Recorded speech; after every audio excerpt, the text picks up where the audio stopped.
மேலாக எனது அன்பு காங்கிரஸ் சொந்தங்களே எல்லாருக்கும் வணக்கம். நிறைய விஷயங்கள் இங்க இருக்க தலைவர்கள் பேச போறாங்க.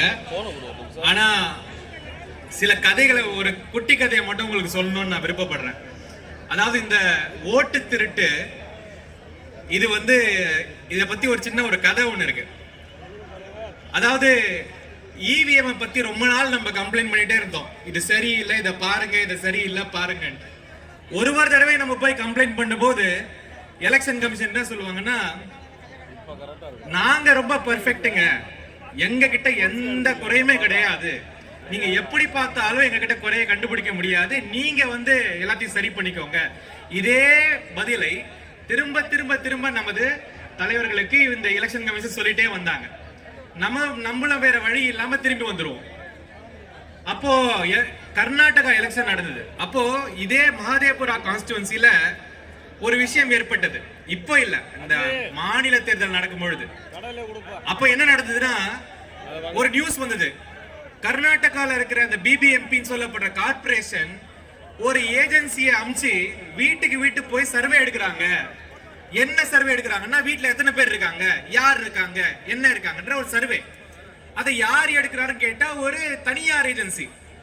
அப்போ இது பெரிய விஷயமாச்சு. நாங்க இந்த தனியார் ஏஜென்சி யாருன்னு பார்க்க போனா, அது ஆர்எஸ்எஸ் சார்ந்த ஒரு தனியார் ஏஜென்சி, சிலுமேன் பேர் அதுக்கு.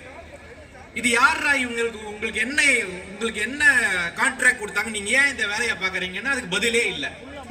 அப்போது ஒரு கம்ப்ளைண்ட் ஆகி, அப்போ எலெக்ஷன் கமிஷன் அந்த சிலுமை ஏஜென்சி என்ன பண்றாங்கன்றதை தேடி கண்டுபிடிச்சு பார்க்கும்போது, இது ஏதோ ஒரு இடத்துல வாக்குகளை மாற்றி அமைப்பதற்காக ஏற்படும் முயற்சி அப்படின்றது தெரிய வந்தது.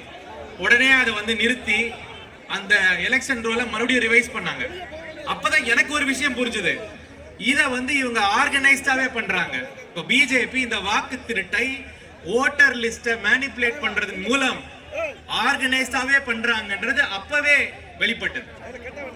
இதே மகாதேவபுரா ஏஜென்சி தான் இன்னைக்கு, இந்த கான்ஸ்டிட்யூன்சி தான் இன்னைக்கு நம்ம தலைவர் அத ஓட்டர் லிஸ்ட எடுத்து, எந்த எலெக்ஷன் கமிஷன் எங்க பக்கம் எந்த தப்பும் இல்ல, ரொம்ப சரியா இருக்கும்னு சொன்ன இடத்துல அந்த ஓட்டர் லிஸ்ட எடுத்து ஒரே ஒரு அனலைசிஸ் பண்ணி பார்த்தா 6 லட்சம் ஓட்டுல 1.5 லட்சம் ஓட்டு இப்படி ஓட்டையாவே இருக்குது, ஓட்டுல ஓட்டையாவே இருக்குது.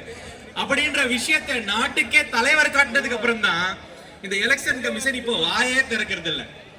இன்னைக்கு இந்து பேப்பர் படிச்சீங்கன்னா, அதே கர்நாடகால இன்னொரு ஒரு கேஸ் ஆலந்துல இருந்து வருது. அதாவது நம்மளுடைய கேண்டிடேட் 600 ஓட்டுல தோக்குறாரு. அப்பவே ஒரு கம்ப்ளைண்ட் கொடுக்கிறாரு, 6000 ஓட்டை எங்களுடைய ஓட்டரை இவங்க கடைசி நேரத்துல எடுத்திருக்காங்க. எப்படி எடுத்தாங்க? ஓட்டுகளை நீக்க வேண்டும் என்று ஃபார்ம் 7 கொடுத்திருக்காங்க. யாரோ பேர்ல கொடுத்திருக்காங்க. அந்த போட்டவங்களுக்கும் அது தெரியல, ஓட்டு போனவங்களுக்கும் அது தெரியல. சரி, இதெல்லாம் தோத்துட்டோம், பரவாயில்ல, இதை பத்தி என்கொயரி பண்ணுங்கன்னு என்கொயரி பண்ணா இது வருது.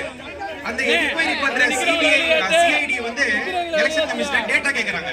இந்த டேட்டாவெல்லாம் கொடுக்குற, அது கொடுக்க மாட்டேங்கிறாங்க. அப்போ ஏதோ ஒரு இடத்தில் கடந்த 10 வருடமாக, அதுக்கு முன்னாடி கூட ஒரு